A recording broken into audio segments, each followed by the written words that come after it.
Ho conosciuto mio papà a 5 anni perché la casa aveva fatto tanti e tanti debiti negli anni 30 e doveva partire per l'America. Poi le frontiere sono state chiuse, è partito per la Francia e ha detto con suo fratello, ha detto quando abbiamo pagato i debiti torno. È tornato che io avevo 5 anni. E la mamma tutta contenta a farci vedere la mucca, il maiale, insomma quella poca roba che c'era, quella poca miseria e ricchezza allo stesso tempo. Però papà aveva altre idee, voleva partire, perché in Francia aveva preso una grande campagna di fieno, aveva avuto i documenti, non era più un immigrato clandestino nascosto nei boschi. Lui è venuto in Italia, è venuto a Gais per portare via la sua famiglia.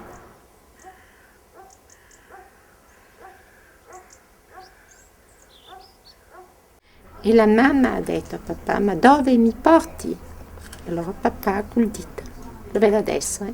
Papà col dito ha detto, vedi quel tetto rosso, c'erano i grandi fienili, le hangar, come si chiama, dove mettono 20 ettari di prato. Ha detto là. E la mamma gli ha detto, ma credevo che mi portassi in città, almeno in paese, invece era in piena campagna. E la mamma piangeva. Non saprei dire cosa diceva, però diceva mare, mare, dove sono venuta? Siamo arrivati a casa, non come adesso, e forse i musulmani non sono così. La mamma ha un sacco, quei sacchi che si mette, cos'è che si mette? Le patate, il fieno, è andata nel fienile e me l'ha riempito di fieno e me l'ha messo e ho dormito su quel sacco di fieno e papà e mamma hanno dormito su un letto, però non c'era né materasso, c'era solo la rete. E poi è cominciato, diciamo, il martirio per mia mamma, non il martirio, ma la solitudine, non sapeva parlare, poi tutto quello che il dramma che comporta l'immigrazione, sì. Poi la mamma però si è ambientata subito, è stata subito, perché sono molto gentili i francesi, molto affettuosi, molto... E la mamma si è ambientata subito, però andava via con vestito di velluto, fino qui, fino al collo, fino qua su, il vestito. Allora gli diceva, ma è in lutto, è in lutto. Allora a misura tirava su, fino che è arrivata la misura che era adatta. E io andando a scuola, sì, tante volte capivo che non ero come le altre. Il primo dì che sono andata a scuola, papà mi ha accompagnato a 4 chilometri e mezzo, in piena campagna, in mezzo alle rocce. Come si fa a mandare via una bambina oggi? Non è possibile. Oggi si va in prigione, credo. Allora, il primo giorno di scuola, la maestra ha distribuito i quaderni, le penne, quello che c'era, e ha detto di fare qualcosa. Io non ho capito. Sono arrivata a casa, nessuno mi ha detto, non so, niente, nessuno mi ha detto niente, sono tornata l'indomani a scuola, tutti aprivano il quaderno che avevano scritto, e io anche le aste, non avevo fatto niente. Allora la maestra mi ha detto, durante la ricreazione tu iras au piquet. Ha voluto dirmi che durante la ricreazione mi metteva in castigo e io non ho capito castigo, ho capito che mi impiccava, piquet impiccava. Il signore ride qua. E quando è stato il momento della ricreazione erano quei bei platani alti e guardavo su quale rame andava a impiccarmi. Dopo ho capito che voleva dirmi castigo. Poi i bambini sono tutti uguali, poi era il momento di Mussolini, mangia macaroni, viene a mangiare il nostro pane, e io dicevo, ma perché vengo a mangiare a casa vostra, mangio il mio pane.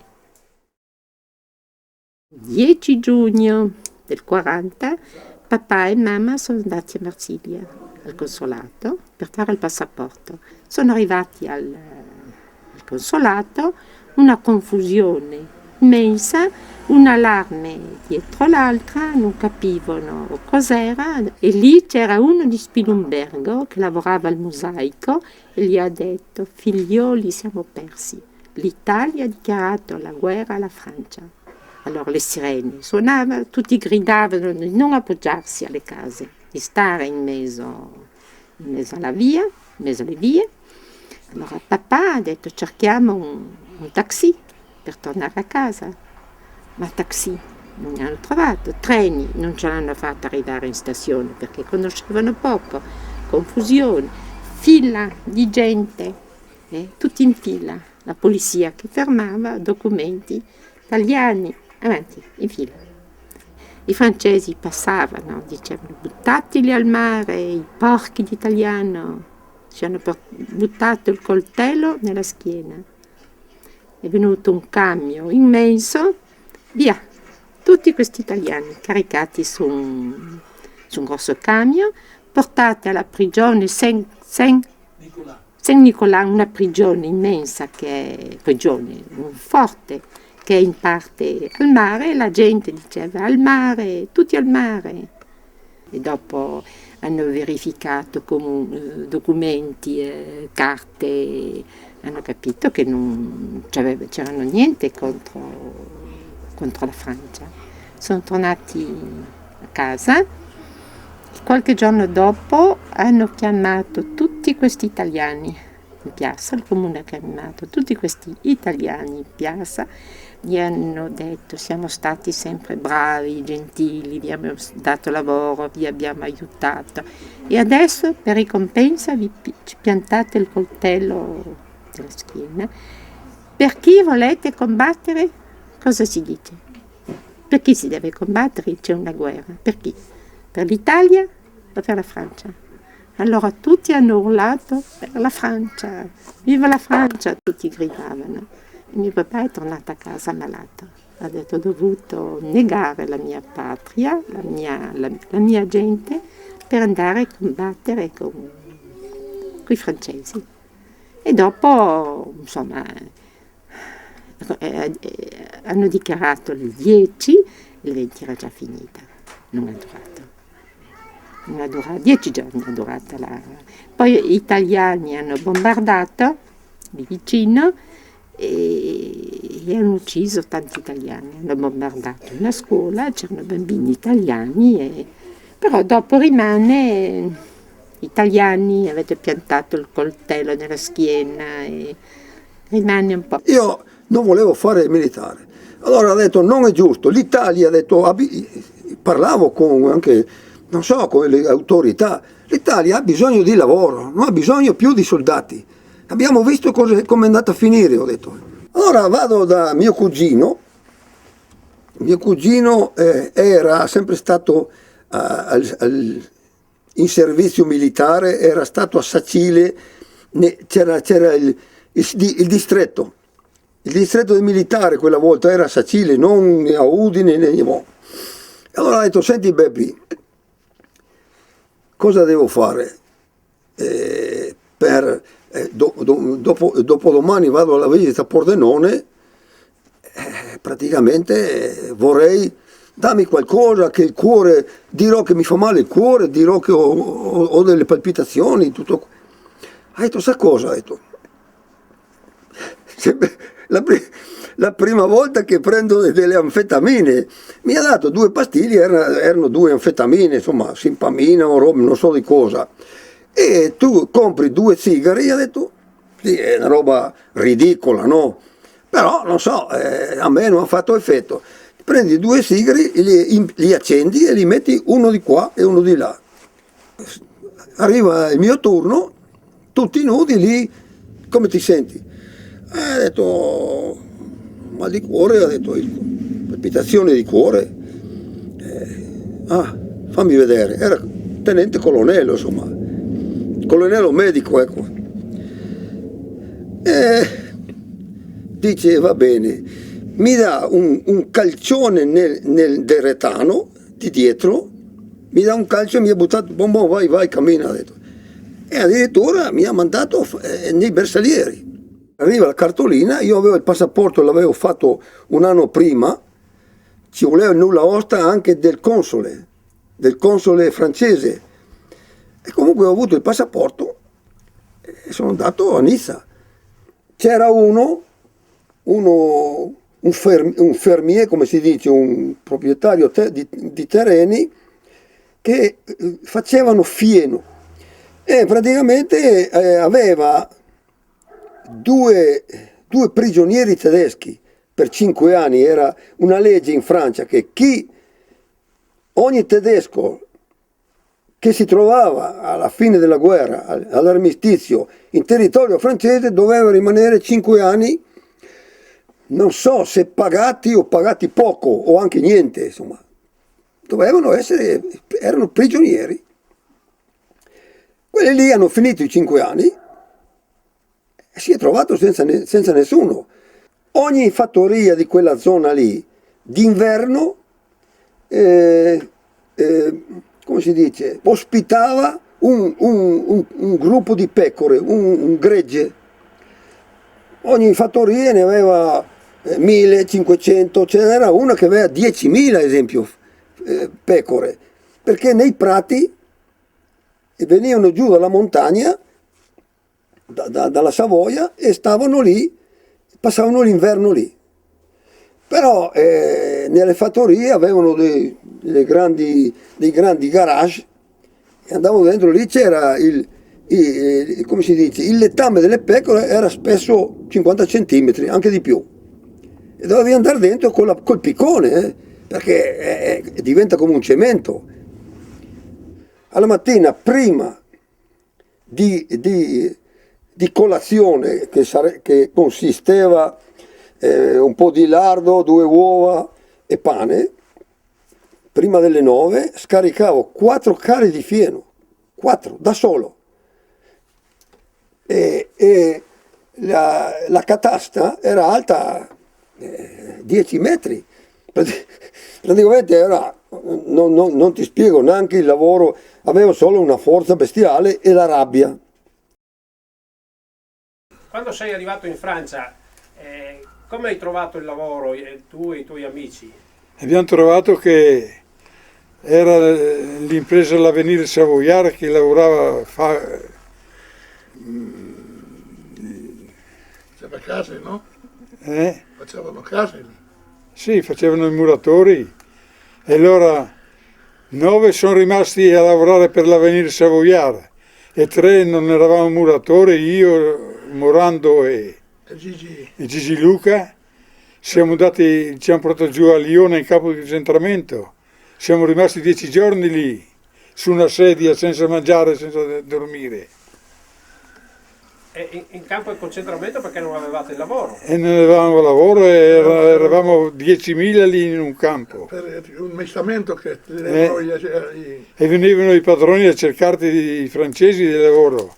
E mio papà se avesse i CAI Telemans per tutti su a lavorare. Dopo, come che arrivavano molti italiani, immigranti clandestini, era il campo, non c'era più posto, ci hanno trasferito una parte in un altro campo di concentramento, a Metz. E a Metz, Morando Redolf, ci abbiamo telefonato a un suo zio che era nei dintorni di Metz, lì era Saône-sur-Marne, se poteva venire a prenderci. E siamo andati a lavorare per l'impresa che era socio dell'impresa suo zio. E lì ci hanno fatto contratto di lavoro per un anno, ma come invece che pagare la tassa che dovevano pagare al governo, non l'avevano pagata, si vede che erano andati d'accordo, era mafia anche là. Per noi i sindacati si sono accorti e ci hanno denunciato. E siamo andati in prefettura di nuovo in questura per andare a lavorare, ci hanno requisito per andare a lavorare nelle mine nel nord. Invece è venuto un impresario italiano a vedere se si voleva andare a lavorare per lui, nelle carriere, e siamo rimasti a lavorare per lui lì. Ma si lavorava a contratto come bestie, da un chiaro all'altro, e pochi soldi. Siamo andati via col treno nei carri bestiamela, perché i treni in quei tempi lì, siamo andati fino a Courmayeur, a Bressandivier, e lì abbiamo, no, il treno non va più avanti, di lì siamo andati su a piedi alla Tuile. Alla Tuile abbiamo incontrato dei paesani di Geiss che lavoravano nelle mine lì, eravamo una bella squadra di Geiss, tutti assieme. E abbiamo fatto il primo attentato, hanno trovato una guida, il primo attentato che abbiamo fatto, non so quante ore, 20 ore abbiamo messo, no? Fare così, andata e ritorno.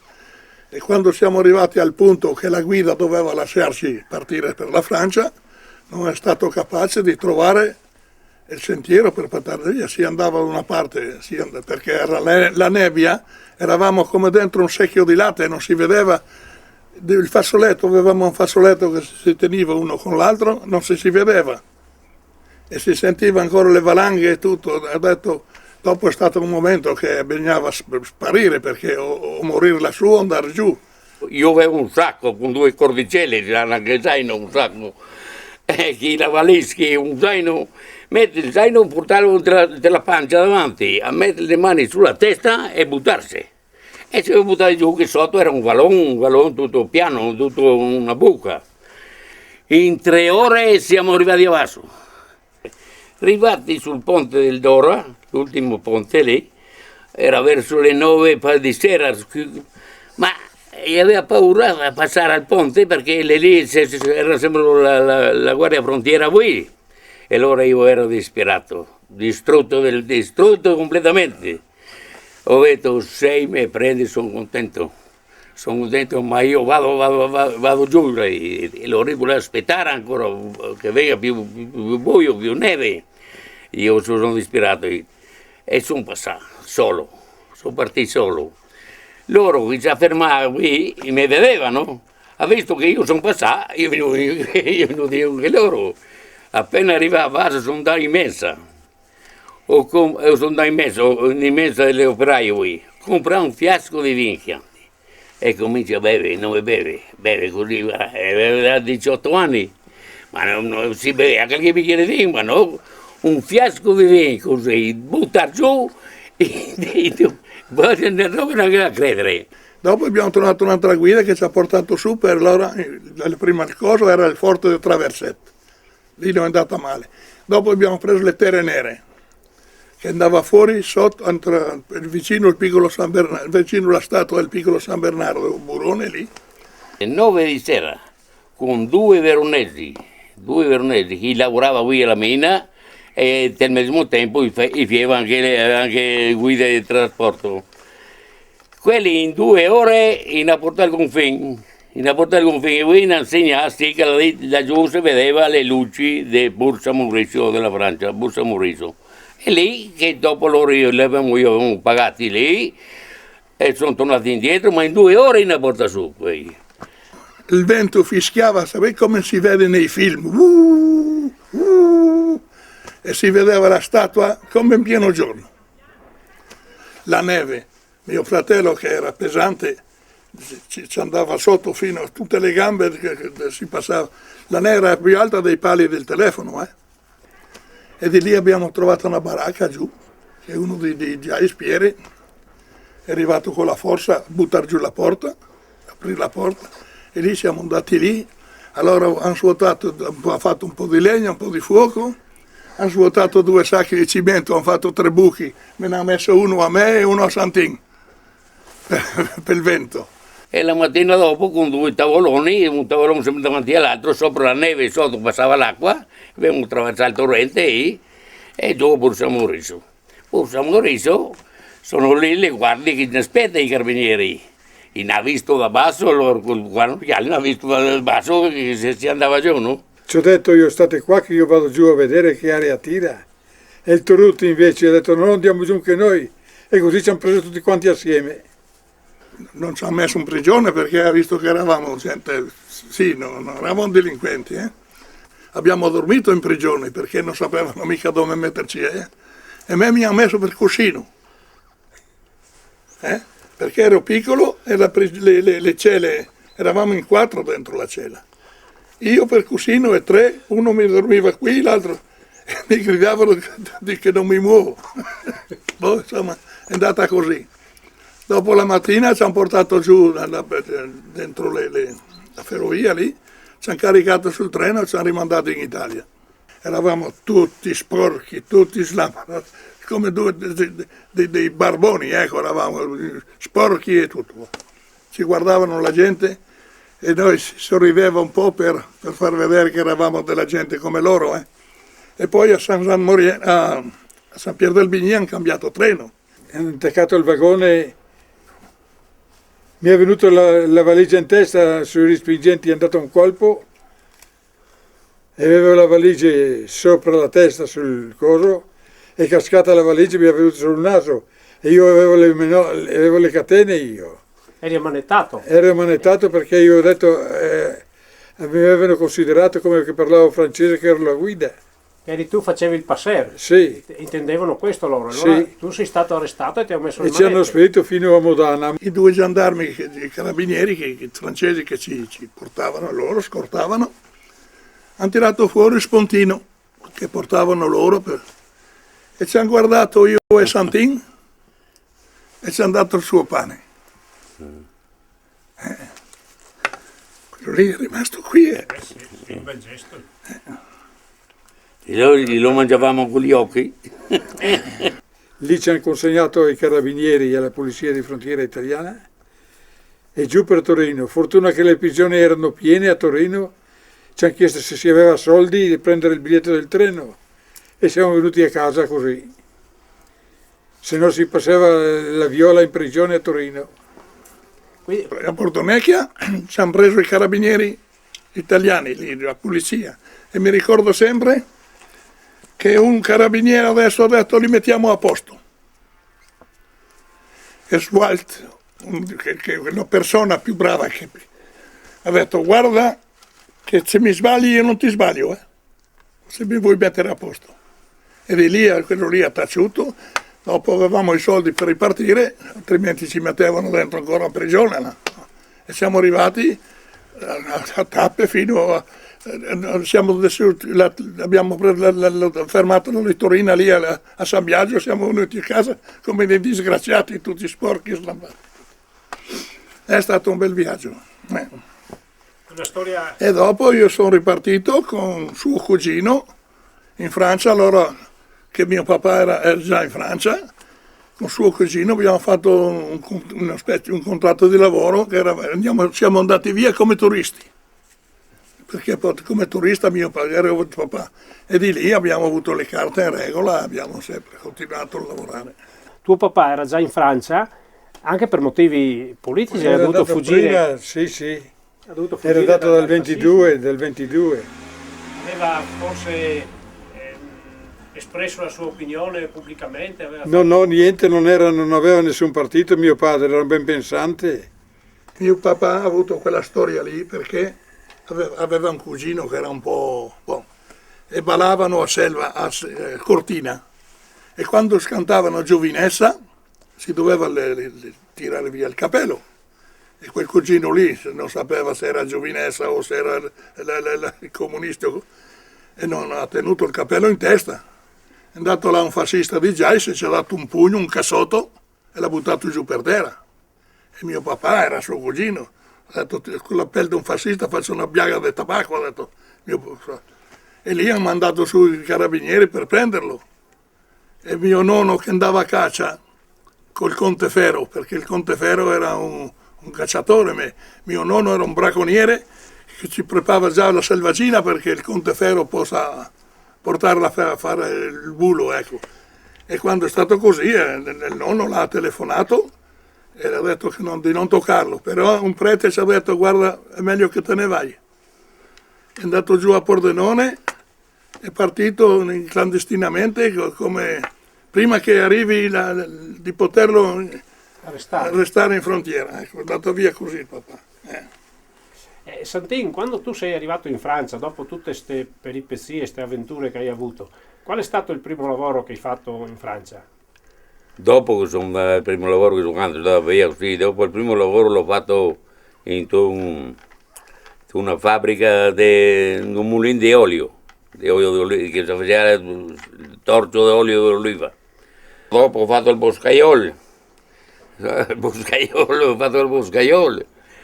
Dopo alla fine, sono andate le ferrovie.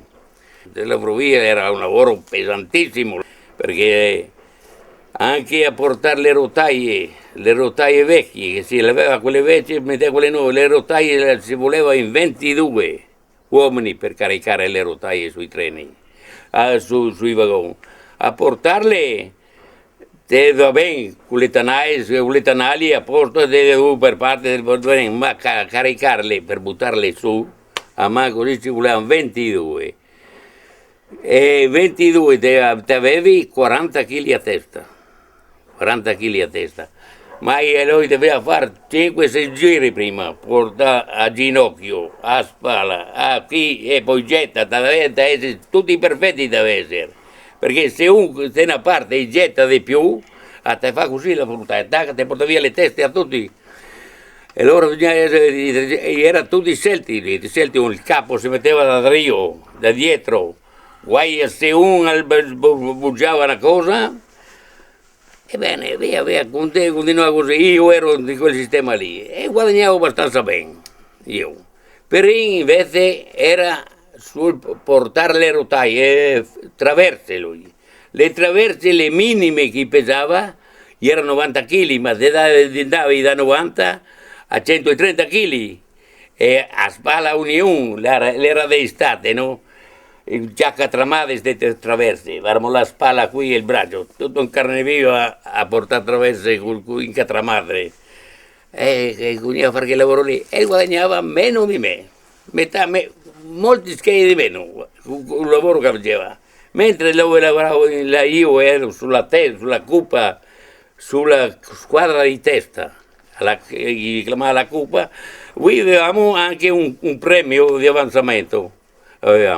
Dopo un giorno pioveva da matti, abbiamo finito il lavoro, venivamo a casa in bicicletta, io Perin e Mene di Albina, qua eravamo noi tre lì.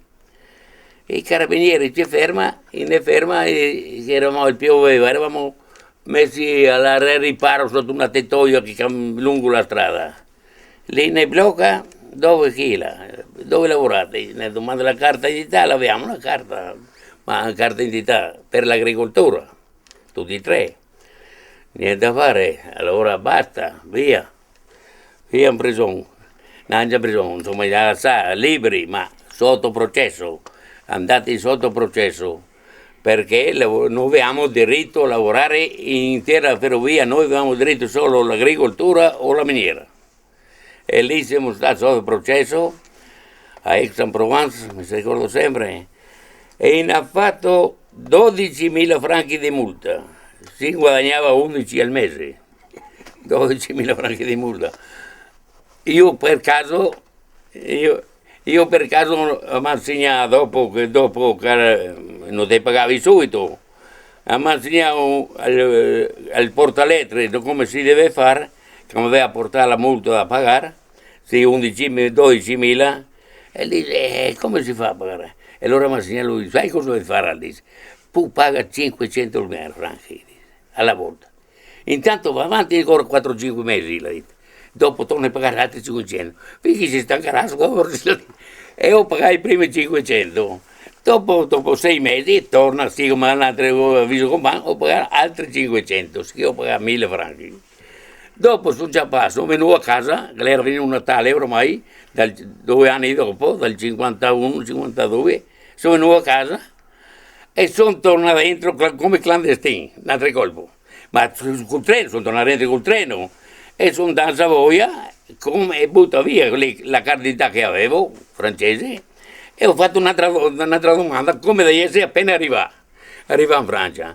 E lì ho fatto i documenti dell'industria, da muratore. Da muratore sono restato lì. E la multa è restata da pagare. Per me, per Inga la continuo a pagarla perché lei era stata giù. La continuo a pagarla. Ma noi, ecco, 12.000 franchi di multa, un mese di lavoro per essere lavorato per Perugia. Avevi avuto qualche problema per integrarti insieme con i francesi? Assai, sì.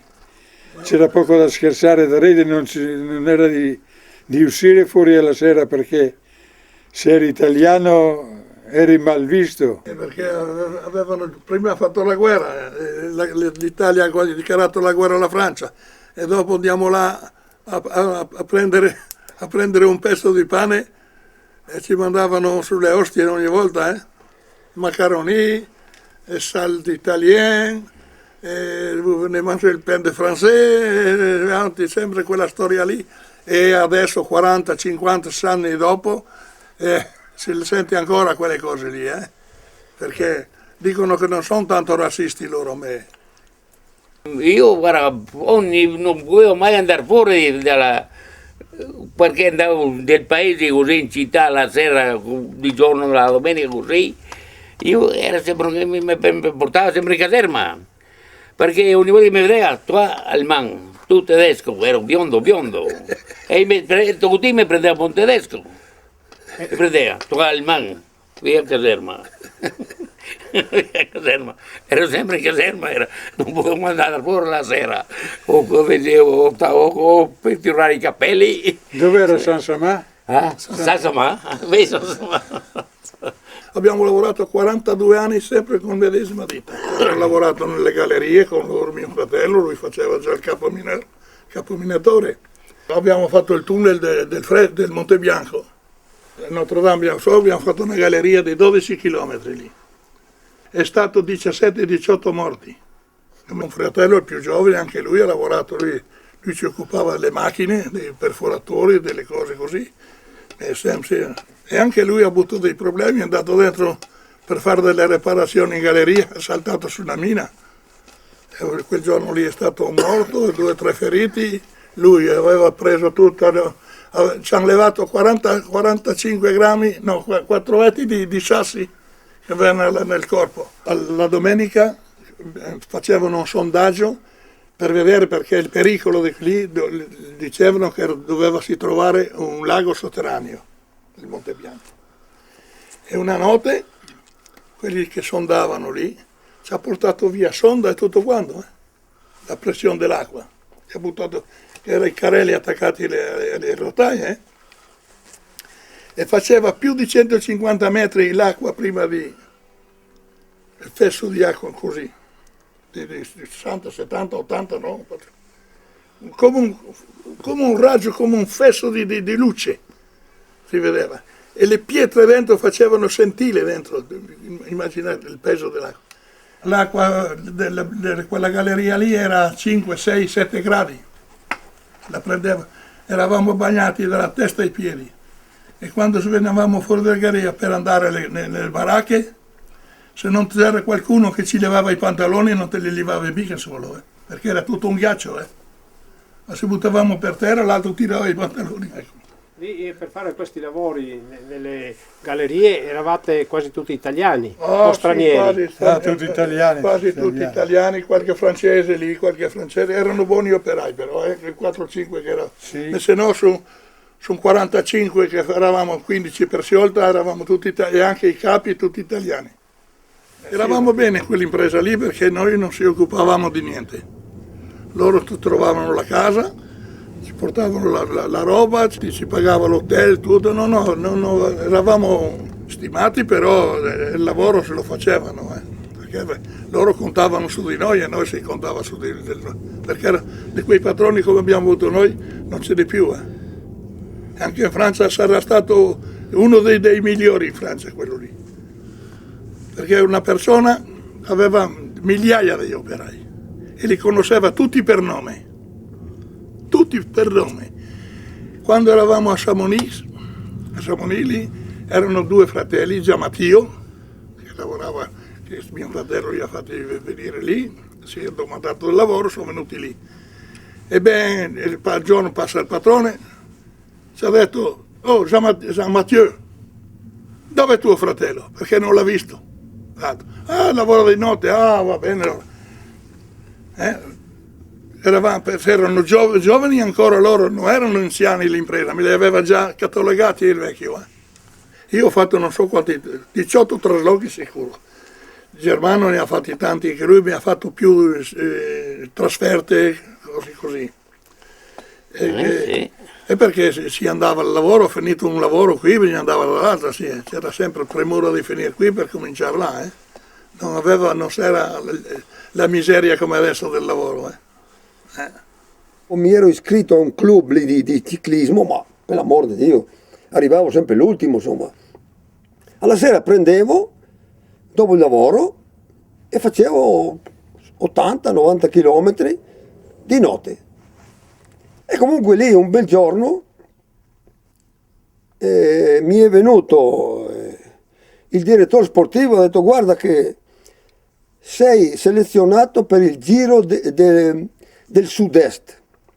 Una corsa partiva da Marsiglia e si faceva il Sud-Est in 6-7 tappe. E addirittura la prima tappa Marsiglia-Nîmes, se non fosse stato perché ho trovato un parassita che si è attaccato dietro di me, sono scattato a 50 km dall'arrivo e sono arrivato con 4 minuti sul gruppo. Però questo qui era un alsaziano, ma era un amico, però cosa vuoi fare? Aveva degli ordini così, non tirare. E mi ha battuto in volata, io ho fatto secondo. Comunque dopo lì sono partito in seguito, ho fatto tutte le corse. Ho visto, in effetti dopo lì addirittura passando per il Mont Ventoux, che avevo già vinto nell'autunno prima, avevo già vinto il circuito del Mont Ventoux di 200 km, l'avevo vinto. Però alla penultima tappa si arrivava per il Ventoux. Io ero specialista e praticamente ho preso la maglia di leader. Siamo arrivati a Aix-en-Provence, ero primo in classifica generale. Bobet praticamente era il miglior campione di Francia. Un giorno mi prende e ha detto: senti, io ho bisogno di un gregario, perché quella volta se lo pagava lui il gregario, uno solo. Ho bisogno di un gregario che quando sono in corsa, quando c'è da tirare oppure da andare a cercare uno che va in fuga, andava lui, tornava a raggruppare il gruppo. E ho detto: però sei italiano, fatti francese. Ho detto: sì, va bene, sì, ok, mi naturalizzo. Mi naturalizzo francese. E parlo col mio che abitavo col sindaco, una persona bravissima, lui e la sua moglie, tutti e due convinti, dato che siamo un po' in politica, tutti e due convinti, ma persone di oro, tutti e due convinti di comunisti, ma guarda, se stavo con loro vuol dire che insomma si andava d'accordo. Io non è che andavo lì a fare, non ho mai parlato di politica. Comunque vado con questo sindaco, andiamo a Marsiglia del prefetto. Ha detto: guarda, qui ho un mio concittadino che vorrebbe naturalizzarsi. Ho detto: va bene, si parla un po', si parla un po' e dice: ti avverto una cosa però, ho detto. Tu fra 15 giorni sei francese, però fra un mese sei in Algeria perché c'era la rivoluzione in Algeria, c'era la guerra, insomma, la guerra d'Algeria era guerra vera e propria, sono stati morti, e praticamente però hai 27 mesi di militare. Porca miseria. Allora, sì, tutto bene, non ho problemi di naturalizzarmi. Però a un certo momento avevo già 28-29 anni, mi naturalizzo, sì o no che posso fare ciclismo, perché in quegli anni lì, visto che c'era anche la guerra, occorreva gente e morivano come le mosche, attentati ogni giorno a Marsiglia hanno bruciato tutti i depositi per una settimana hanno bruciato i depositi di gasolio, di benzina, quello lì. Vabbè. E ho abbandonato, ho rifiutato. Ho detto no, non mi conviene perché in più devo fare 27 mesi. La questione di lasciare anche la pelle non è che mi faceva tanta paura. Sì, non è questo per me è che non potevo più fare ciclismo. Perché nella vita, anche facendo una bicicletta, puoi morire anche contro un paracarro. Non è che nella vita non bisogna aver paura. Ogni giorno c'erano i giornali fuori, ecco qua, guarda Pierre Polò vince il Mont Ventoux, Pierre Polò l'Aigle Noir, l'aquila nera del Mont Ventoux, quell'altro, come si chiamava? Un altro giornale metteva fuori, proprio lì fuori, tutto già scorreva. E in più, quando ho vinto il Giro di Sicilia, siamo stati dal sindaco di Aviano, non so se ti hanno fatto vedere le fotografie. Sì, siamo stati dal sindaco, era siciliano il sindaco, allora gli ha fatto piacere. Paolo Peluchin Celeste, Sì. sei il fratello di Gemma. Sì. Tu sei nato in Francia, la prima volta che sei venuto, quali sono state le tue Sì. impressioni? Sì, era nel 47, nella primavera del 47, perché i miei genitori più o meno pensavano di tornare a stabilirsi di nuovo qui a Gais. Allora siamo venuti in 5, eravamo 5 fratelli e sorelle, in 5.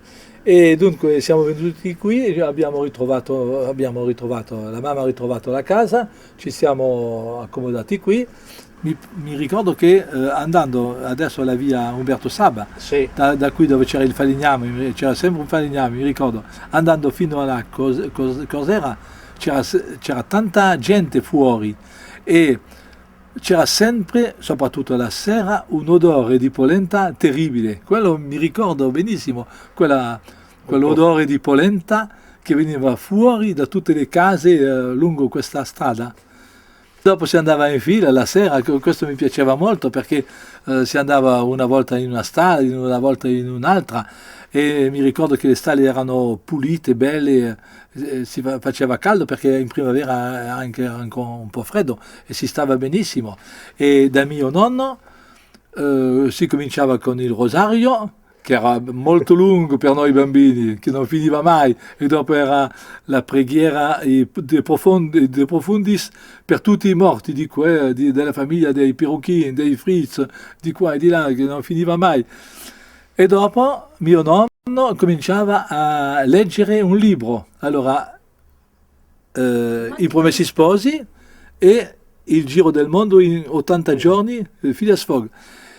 E mia mamma, la mia mamma, che poveretta non sapeva né leggere né scrivere, ha imparato quasi a mente tutto il libro dei Promessi Sposi, perché il papà lo leggeva e ella si ricordava e di nuovo cercava di farsi ripetere tutti i Promessi Sposi e sempre durante la vita in diverse situazioni diceva tu fai come Donna Bondio, il curato, tu fai come Renzo, come Lucia, poveretta che era andata via.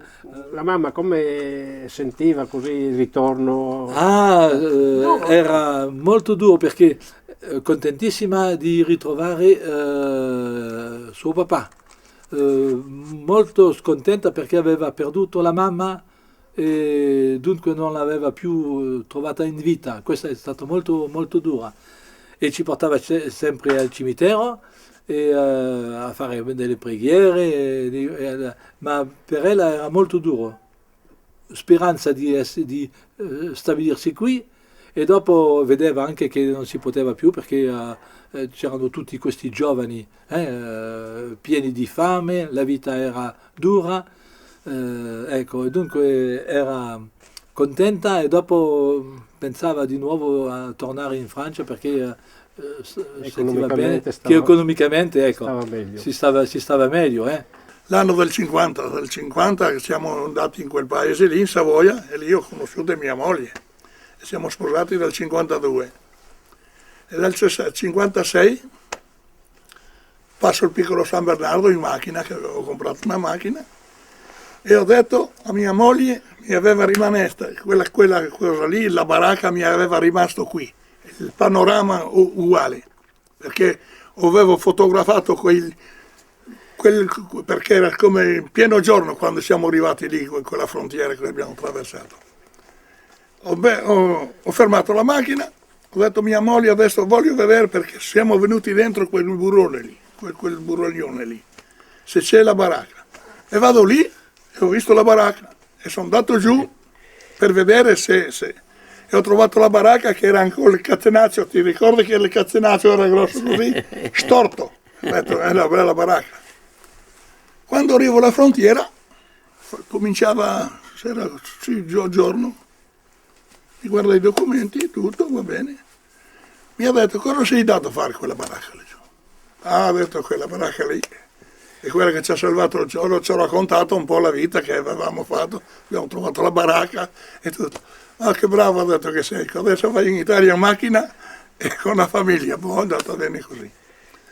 Tanti anni dopo passiamo il piccolo San Bernardo di nuovo, eravamo tutti e due, guarda le carte, Gregorio, e comincia a guardare, dopo viene là Gregorio, ma siete, e tuo fratello cosa mi fai perdere tempo di notte qui, quello lì, mi ha riconosciuto 10 anni dopo, quel doganiere lì.